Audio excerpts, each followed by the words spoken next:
Good on the Inside, an Antisepticeye X-rated fanfiction by Dragon Ghost 3. Chapter 17. Lost a Life. Your perspective. Oh, what's with me and always blacking out? Jeez! I slowly opened my eyes and the first thing I saw was gold, and white, shining from all directions. Crystal chandeliers covered the ceiling. Luna, you're up! I heard light come in the room and I sat up and looked around. I was wearing a white Greek draped flowing dress. Ow! I yelled, feeling my back was super heavy. Oh, you haven't gotten used to your wings. Light propped me up on the couch. Wings? My eyes widened at his response. I looked behind me and saw gray feathers with white tips on the end of my wing. So does that mean I'm an angel, and when I'm an angel, I was interrupted by Light finishing my sentence. Dead. Yes, technically you're dead, but when you pass from a demon to an angel, you can't see your spirit leave your body. My heart sank. I stood up, almost falling backwards. How about I help you with that? Light snapped his fingers and my wings were gone. What? I spun around to see what had happened. You can think of your wings at will now, Light said, smiling. Come, I want to show you something. He gestured his hand to come to the hallway that led outside. I followed, self-aware, not knowing what would happen. We walked out of the building and came to a pavilion which had bright green grass and white roses. There were several other angels sitting down talking. Some were just walking around. Whoa! I gazed at the pavilion grounds. I started to walk through the cobblestone pathway and waved to other people. Luna, over here! Light was near a fountain. The water sparkled in the sunlight. I looked into my reflection. My hair was curled up with the side pulled back by golden olive leaves.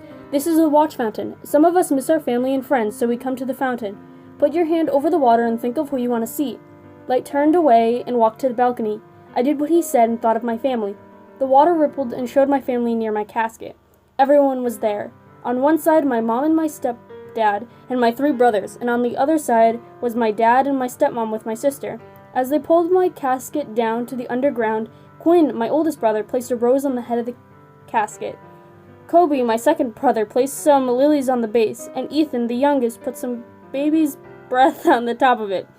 After they left, my sister knelt down next to it and talked to me. I can actually hear her voice, soft and small. I slowly knelt down and placed my elbows on the rim of the fountain as I watched my family disappear. I felt a hand on my shoulder. It was Light. I stood up and wiped away my tears. All of the news is talking about your death. They don't know who did it, and that is because they cannot see demon fingerprints. Light mumbled and looked straight into my eyes with sorrow. Auntie! I quickly searched him in the fountain. He was in a building that seemed familiar. He had a knife in his hand and opened a door which led to what looked like a recording room. What is he doing? I quivered and kept watching. He raised the knife. I could only catch a glimpse to see who it was. Sean! No, we have to stop him! I yelled and ran to the balcony. Luna, you can't do that! Light protested and ran towards me. I made a jump and went through the clouds. Ah, I need my wings! I screamed inside of my head. My wings opened as I glided to Sean's place. I flew through the window and saw the recording room was open. Auntie! I screamed. Luna? I heard Auntie down the hallway.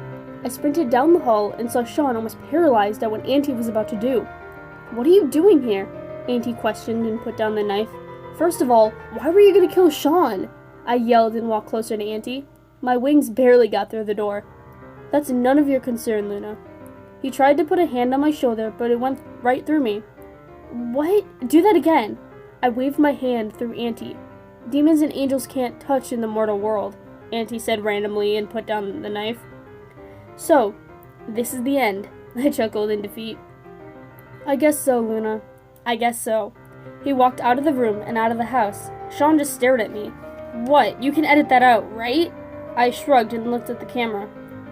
This was a live stream. I turned back and said, well, was that a wild ride? We have some great actors, right? Right? He said with his voice shaking. I stared and tiptoed to the doorway. Bye, Sean, I whispered and slipped out of the house. I opened my wings and flew back to the skies. I met Light at the balcony. He seemed pretty mad. Oh, Luna, you have a lot to learn, he said, tapping his foot on the floor. I'm sorry, but I saved Sean's life. Isn't that good? I walked past him, smiling. Well, I guess that's true. I'm gonna go back inside to clean things up, so see you later. Light waved and trotted towards the palace. I waved back and turned around. I knocked into someone and fell to the ground. Oh, I'm sorry. Here, let me help you. He held a hand in front of me. He had blonde hair with a pale face. Thank you, I said, smiling, and brushed my dress. What is your name? He asked. Luna. What's yours? Daniel.